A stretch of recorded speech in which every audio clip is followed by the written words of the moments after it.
welcome back to the rise and fall of Chester Boom. We are on part two. I listened back to the first part and I think of all the things that I forgot to say and forgot to mention. And I think that that's probably going to happen because there's a lot of stuff that I remember and then I remember stuff after the fact. So there's probably going to be a lot of forgetting and remembering. But on the last episode, we did kind of like an intro to the band and what we were doing back then, as well as Calm Me Down. Today, I want to talk about, we'll do 3 songs today. And I'm currently working on getting these on Spotify and Apple Music and all that. So hopefully by the time this comes out, that they will be available on there. If you do want to check them out, you want to listen to them or whatever, they'll be on there for you to enjoy. So today we're going to start with a song called Squid. Squid is actually a family favorite here at my house. I remember when my kids were little, they would run around the house singing it. Enough so that Hayden wants to redo the song, which I think is funny. But this song is one that was written in high school. So it was a long time ago, circa 1997, 8, 9. And it's very interesting that on the sign outside of Holliswood Studios here, it says, there's a sign that says Old Man Studios 2.0. We called my house, we lived in this little shitty farmhouse in Fairview. Of course, I still live in Fairview, but back then, after my parents split up, my dad and older brother and me, we all moved. We lived in a place or two before that place, but it was just an old farmhouse. It didn't even have a bathroom on it. We had to build the bathroom on it. And so that's where we lived. It was funny because you had to go through my bedroom to get to the kitchen and bathroom. So there's always somebody walking through there. But anyway, we called it Old Man Studios because that's where we lived with my dad. And Jeremy and I set up a drum set and stuff inside my bedroom there. And, you know, we hadn't really heard these songs not acoustic. All the times that we've ever, while we were writing a lot of these, actually we wrote most all of these songs on acoustic because it was just me and him. There wasn't a band to go and play with, or hey, I got this good idea. Like I mentioned before, we either wrote the songs together or I wrote some and he wrote some, and then we would bring them to each other. But that was usually acoustic. So it's kind of fun thinking about playing these songs or hearing these songs electric the way that we picture them in our head. It's, you know, we got a taste of that when we were in high school and we played with a couple of bands. I mentioned the Imps with me, Jeremy, and Clay. Once you get that as a musician, any musicians out there know that once you get that taste of playing in a band together where everybody is firing on all cylinders and you make a song, or even if you're playing a cover song, it feels so awesome because you get to the end of the song and you're like, I did my part and they did their part and we've created this awesome song or this awesome music. And so Jeremy had played in the Imps with us. He played in another punk band called Skunt. And it's funny to think that he played with this guy, Corey. Clay was the bass player in that band. So basically, I was just replaced out of the Imps. wasn't really replaced, but I was busy, chasing after girls or doing whatever the hell I was doing. And they formed a punk band called Skunt. And Jeremy played drums for that band and sang. So it's awfully hard to play play drums and sing songs, but he used to do that, and he did it well. But anyway, the reason I'm telling you this is because we wanted to, our perfect scenario was like he was on guitar and sang, and I was on guitar and sang, and then we just had a bass player and a drummer.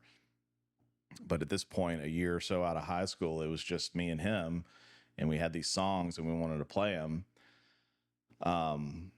So we were like, let's record a song.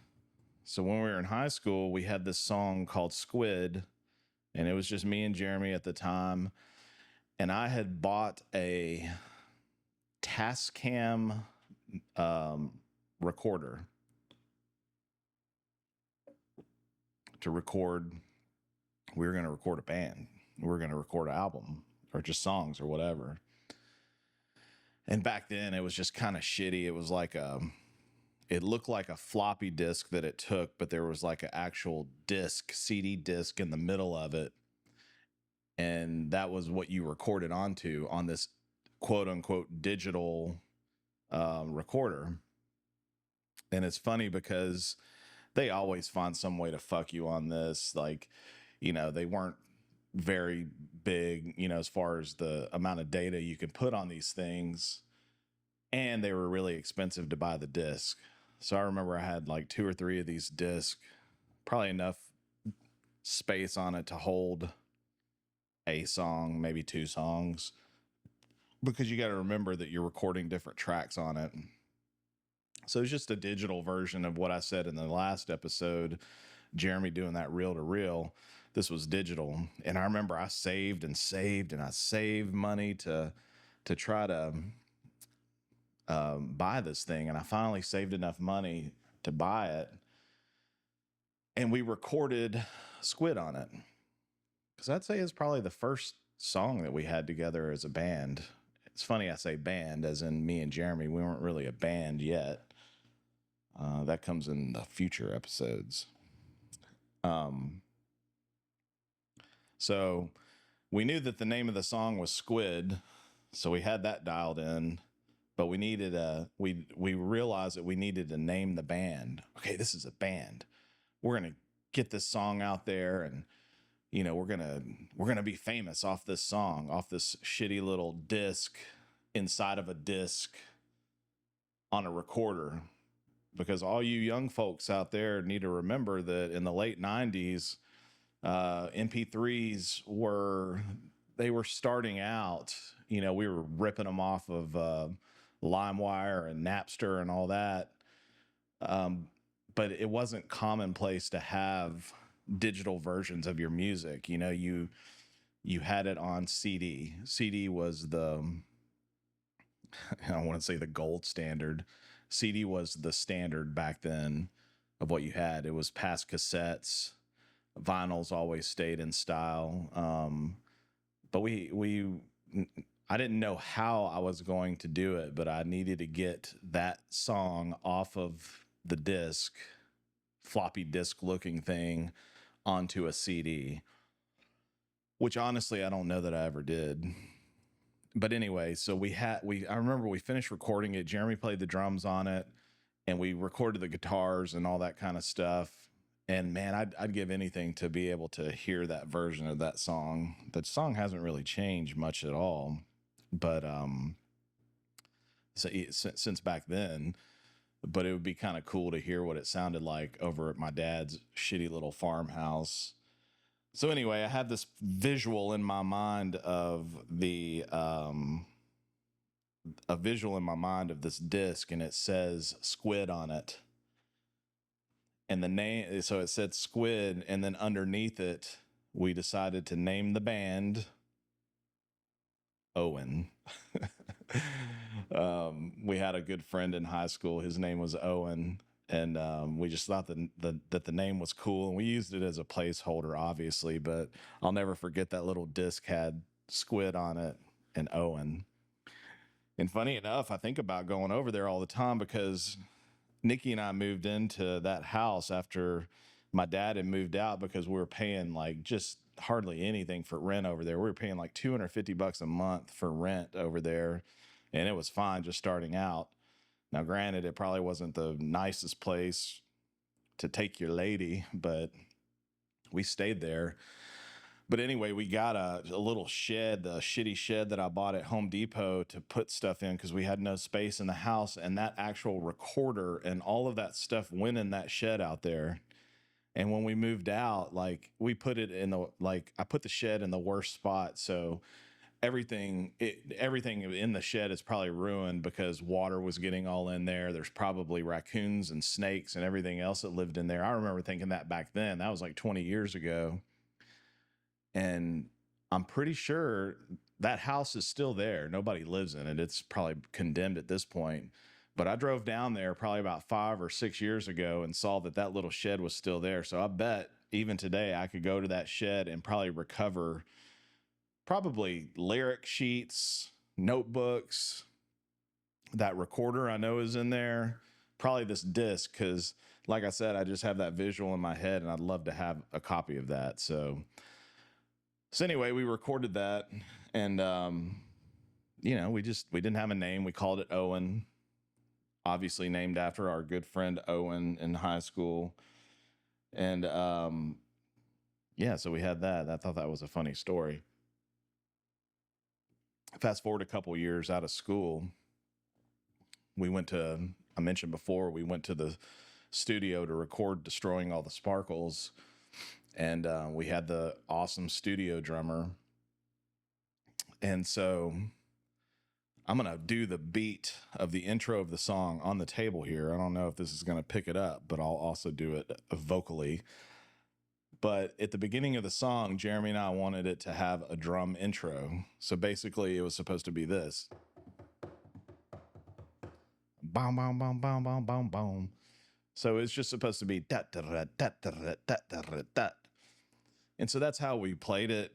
That's how we recorded on that little recorder. That's how we played it acoustic. We would strum that out. And so we get in the studio with this guy. And, I'd mentioned before, he was like this badass studio drummer. He heard the songs like once or twice. And then, he just cranked it out, cranked the song out. So we told him, we're like, hey, at the beginning of the song, we want this. And we demonstrated what we wanted. He's like, all right, got it. And so he counts us off. And he does this. And we're just like, me and Jeremy looked at each other because we were playing the songs live with him on the first go around on recording the album. We were playing it along with him. And so he did that, and we looked at each other like kind of confused and like jumped in. We're like, nah, started playing the song, and we were just like, man, this guy's awesome. We were all confused on it, and it just turned out to be really cool. It was a great experience recording that song. There's nothing too extravagant or anything else interesting about the recording of that song other than that drum part we just thought was really cool. But like I said, this is a family favorite around my house even to this day. It was actually a pretty good fan favorite. I say fan favorite. We had a pretty good group of people that liked us. Nothing huge, but in the early 2000s of trying to collect people to, get your music out there was a lot harder. Seems like it's a lot harder than it is today. You can just, hey, go check out my song on Apple Music, or hey, go check out this Facebook or TikTok post of this song. And it's just easier to do it as opposed to like, hey, buy this CD for $10. Now, that's what we did back then. So check this song out. I'm going to play it for you right now. It will be available on Apple Music and Spotify and wherever else. You can check it out there too. And that's where we're at. Check it out. I'll be back in a second.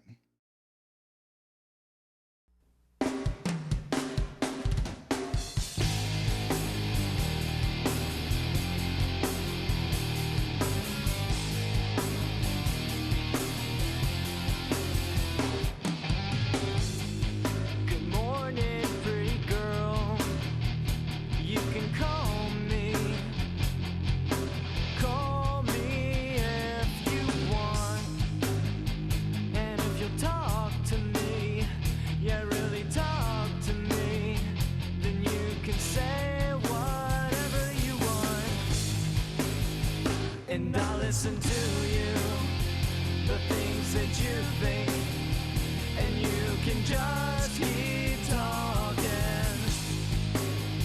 As long as you call me, it don't make no difference. For all that I care, you can call me Squid.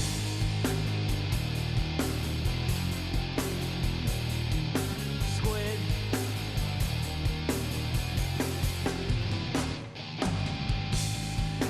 You can come to my house, sit in my yard, or sit in my chair. As long as you're there, we could have Kool-Aid, or we could have soda. It really doesn't matter. And I'll listen to you, the things that you think, and you can just keep talking. As long as you call me, it don't make no difference.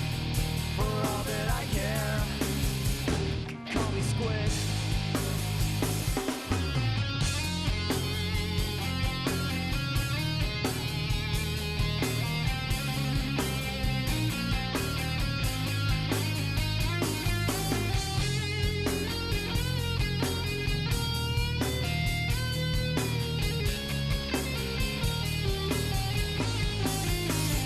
And I'll listen to you, the things that you think, and you can just keep talking.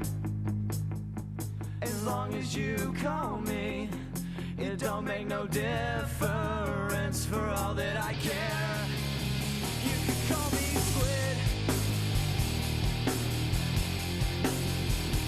Call me Squid. Call me Squid.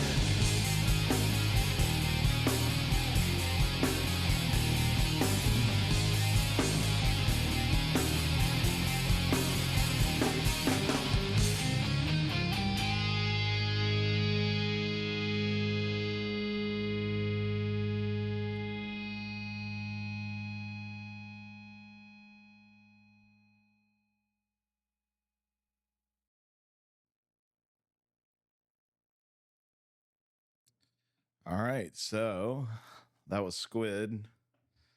That's a pretty fun song.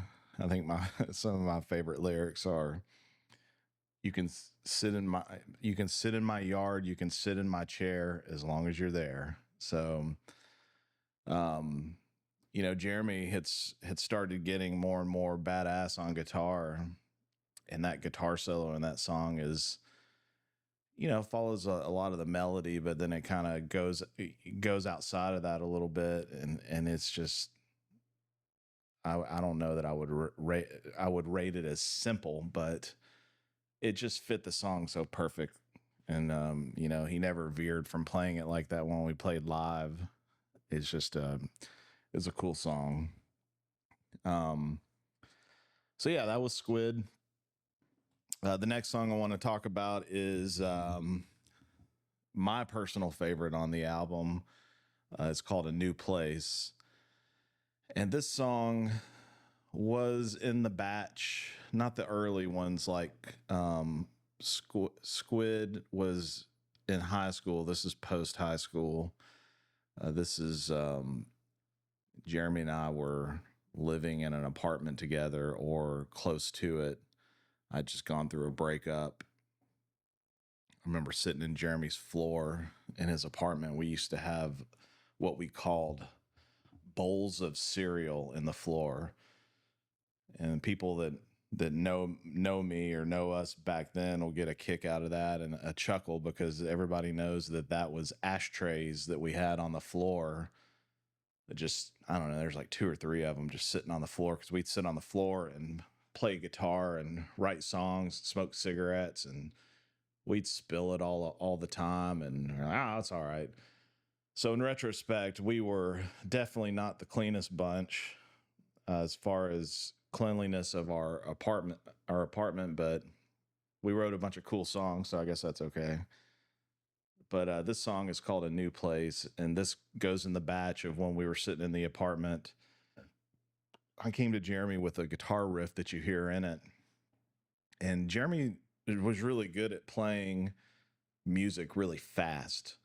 I think that his punk music that he listened to over the years got him able to, like, where he's really fast at playing guitar, as to where like I really wasn't that fast. But I came up with this riff. I started the riff with, just playing the chord of it, and that's what it was going to be for the intro. But then when it goes into the verse, I wanted it picked out, the dun dun dun dun dun dun dun dun dun dun dun dun dun dun, and you'll hear it in a minute. I sound stupid trying to kind of sound that out, but it was kind of fast for me. And I remember in the studio, like when you're in the studio and trying to play something that you're not 100% great at, you're like, all right, don't fuck up, don't mess this up, don't mess this up.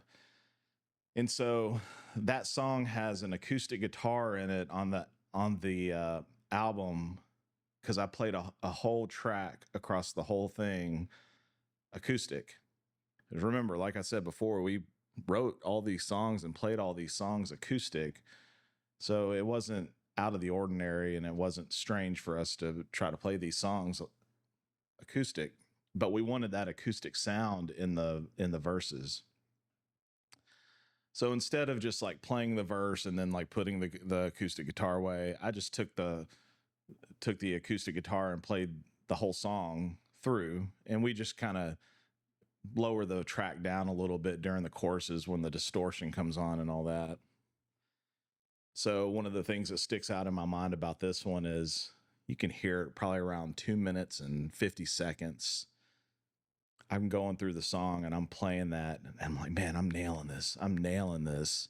The tempo's right. I'm not missing any notes. I'm picking that out. Like I said, I ain't the greatest guitar player, but I was picking those things out. Get to about 2 minutes and 50 seconds, and I messed one up and hit a wrong note. Like in your mind and what you're hearing in your ears when you're recording something, it's all you hear. Now it gets lost in the mix eventually, but what's funny is when I messed it up, I said, shit. Just like that, I said, shit. And you can actually hear it in the track. Now, granted, I told you all this in the last episode, that this album never technically got finished. Of course, to me and Jeremy, we were like, man, this sounds awesome. It was never really mixed down and it had like a rough mix, I think is what we called it back then. It was a rough mix. And then we just I think the guy was tired of messing with us because I don't know if we paid. I think we did pay him. Yeah, we did pay him to record the album, but it's one of those things where we would go back a couple weekends to do it, but the guy was just tired of messing with us because it took a little bit longer. But in our defense, he was acting like he really enjoyed it and thought that our music was good. Probably not. But this guy did have an awesome mullet. Gray mullet, probably shoulder length. That's beside the point. So anyway, you can hear me say shit where I fucked up on the guitar around 2 minutes and 50 seconds. It's towards the end of the song. But yeah, that's one thing that sticks out. The other thing is when we were writing these songs, I think I'm on the next song that I'm going to show you. It's called So Long Cheesebone. This is kind of the similar thinking, but in a new place. We were really heavily listening to Weezer and stuff like that. And, there's the ongoing never ending battle of Pinkerton is the best Weezer album and everything else after sucks, which I'm probably in that camp. I wouldn't say that everything else after sucks, but it's not as good. But Pinkerton, for musicians that like Weezer and understand what Rivers was able to do on that album, like all of his chord progressions and things were really complicated and fucked up. I don't want to say complicated. That's too heavy of a word, but they were not the norm. You would hear some of their songs, like the Sweater song. It's like 3 or 4 chords the whole time. Buddy Holly, a little bit more intricate, but when you get into Pinkerton and you start listening to that album, it's like the chord progressions are just really all over the place, and they go here when you think they're going to go here, and why did he do this, and why did he only put this chord in here just this one time through the whole song? And so there was a lot of that. There's a song that they have called Falling for You that does that a lot, to where it's like all over the place. And Jeremy and I wanted to write a song like that was just kind of all over the place and kind of fucks you up. And so we wrote A New Place. I took him that riff, that picking out section of the song. It was just, I just love the sound of it. And then we were like, this song, we actually probably one of the only songs that we really dissected to really make it complicated, where it's up and down and all over. I remember I was trying to play it a few years ago, and like I couldn't remember how to play it because we had twisted it all up. And if you're not a musician and you don't look for that kind of stuff, it's just going to sound like a normal song. If you are a musician and you understand that kind of thing, you'll get a kick out of just like the changes in it and how we just kind of throw everything off. And it's just a great song. It's my favorite song on the album. The lyrics are actually, Jeremy and I wrote these lyrics together, sitting in the floor of his apartment with the bowls of cereal all over the floor. And we wrote the song about each other. As crazy as that sounds, just two good friends, so fed up with everything that was going on in our life, just wanting to get away, wanting to just leave. There was talk back then that we were going to leave this town. I've said this in the Fairview Social podcast many times, where I was going to get out of this town, and then I never did. This song represents that, to like me and Jeremy just want to run away and have a good time just to get away from this stuff. Not gay, but in retrospect, it could seem gay. But the song is about us just wanting to get the hell out of town. And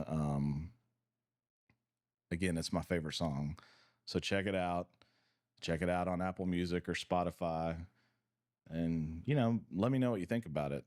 These songs are 20 years old and older, and some of them, to me, have withstood the test of time. I think musically, this song has withstood the test of time. And there's some that I'm going to show you in other episodes here that are just like, I don't know why I wrote this or Jeremy wrote this. And some of them that I'm kind of embarrassed to show you, but at this point, it's been so long, I don't really care that much. So it's just kind of fun thing for me to do, to document this. And Jeremy, if you're listening, love to have you come on to get more perspective on this, because I forget things. Spotty. This is spotty history, everybody. Check out A New Place. My personal favorite on this album. Let me know what you think.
of scenery. I got people to do and things to see, but it's no fun if you're not with me.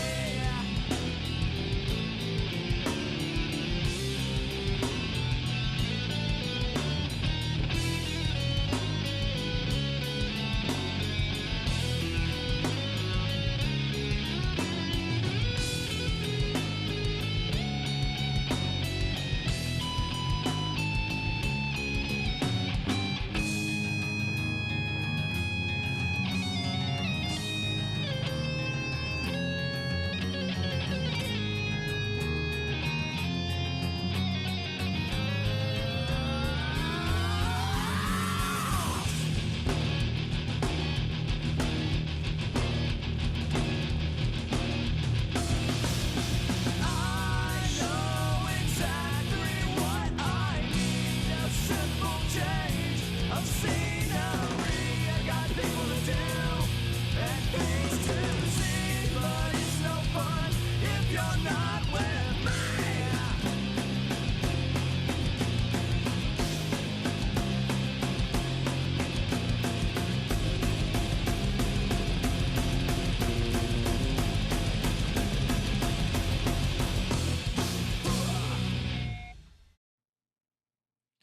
All right, so that was A New Place.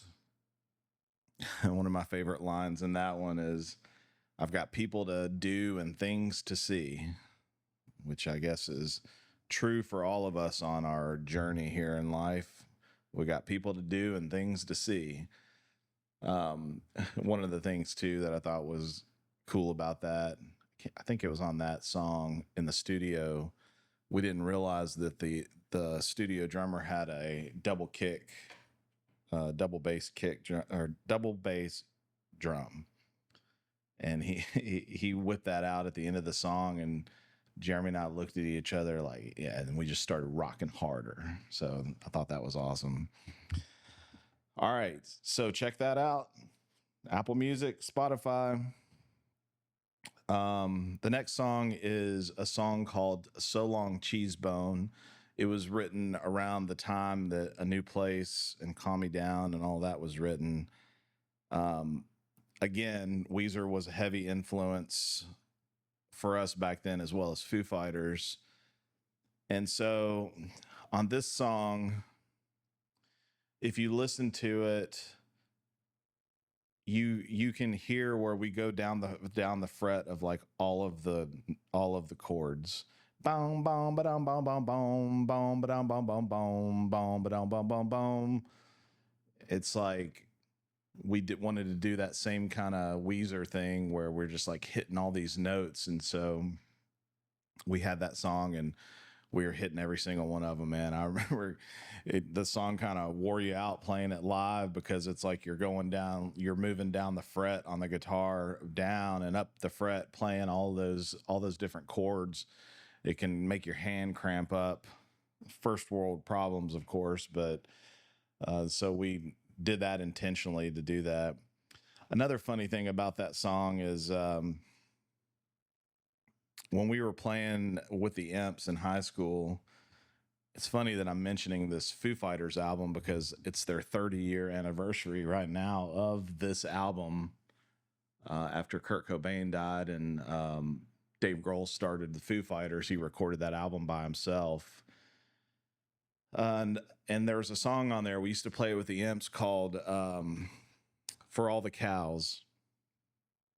And for those of you that know it's an awesome song. And so we had this chord progression that just sounded kind of fucked up and off. It wasn't like the normal. And what I realized, it was pretty similar. We ripped it off from For All the Cows. Of course, it wasn't as loud in For All the Cows because Dave Grohl played it clean, and it was like this looping chord progression during the verses, and then the chorus went to something else. But we had this chord progression, and we knew we were going to play it electric, and it doesn't sound as much like it after after listening to the song. You can't hear like how it's kind of messed up sounding because we have the distortion all over it. But we had this riff and we're like, we need to put this riff somewhere, and we put it in there. So anytime you ever hear a Chester Boom song and it goes to some random crazy chord progression that's loud or heavy or something, that's usually like us wanting to use a riff and we don't have anywhere to put it, and we kind of fit it in. So anyway, so you'll hear that in there. It's in the middle of the song. But this song right here, does it stand the test of time? I don't know. You can be the judge. It's kind of a goofy song. One of the lyrics in it I wrote down here is I sold 10 gallons of blood, some of which was mine. And I remember Jeremy was laughing about that. Just I sold 10 gallons of blood, some of which was mine. Same with in Calm Me Down. We used to laugh at in the bridge to that song. It says, I hate everyone I know but you. So what is the rest of the people in your life supposed to think if you're just professing the only person that you don't hate is this girl that you're singing about, which we thought was funny. But anyway, so that leads me to So Long Cheesebone. You guys decide if it stands the test of time. I really don't know. I like the music in all of them. Lyrically, I don't know. You guys can be the judge of it. But I did want to make a point that all of the songs that we have, there's people that go in and they're just very particular about their distortion. It's got to be this sound and it's perfect. Man, we had these fucking Metal Zone pedals, like what Metallica would use, and we cranked that distortion all the way up. When I listen to that now and I'm listening to these songs, I'm like, man, we should have laid off that fuzz, because you just can't hear anything. And a lot of the songs are very melodic, and it's different if you're just doing jun, jun, jun, jun, jun, that kind of stuff. You need that Metal Zone, you need that distortion way up. But we're playing a lot of melodic parts and stuff that you'd want to hear that you just can't hear because we had those Metal Zone pedals turned all the way up. But back then, man, we wanted to rock. And we did, man. We rocked pretty hard when we played shows. But yeah, so what you're hearing on here is the Metal Zone pedal. The song is called So Long Cheesebone. I hope that you enjoy it. Let me know your thoughts on it.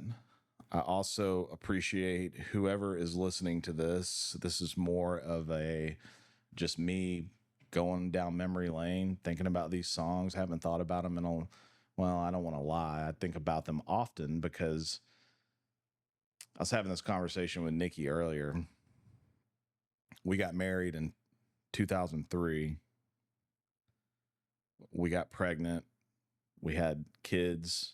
And so that part of my life stopped. That was 22 years ago. And then it's kind of, now that the kids are older, I'm like, all right, now what was I doing back then? Or this was cool. Let me check this out. And so I'm go back and listen to it. And then over the years, I'm listening to it and listen to the songs. And I'm just like, man, a lot of these songs are good. Now, these songs that we're hearing right now are off our first album, and I'm enjoying them. This is kind of a trip down memory lane, but a lot of these songs that I'm going to show you in upcoming episodes, the stuff that we were playing before we quit playing together, that was some pretty good stuff. I can really get behind that even now. All of this stuff that you're hearing is kind of poppy, but I still like it. But some of the stuff here in the future, I'm going to show you that, I really like it, and I hope that you guys like it too. But anyway, I don't know what I'm trying to say. I'm just having documentation that I said it. Again, this is my open invitation to Jeremy to come on and let's talk about it and fill in some of the gaps, because there's plenty of gaps because I can't remember shit. But without further ado, here's So Long Cheesebone. Thank you guys for listening. Check this out on Apple Music, Spotify, wherever else you get that stuff. Also, check out the podcast. It's on YouTube, the Fairview Social Podcast. It's on all the podcast streaming platforms. Really appreciate those of you that are listening, and enjoy the song. Thanks.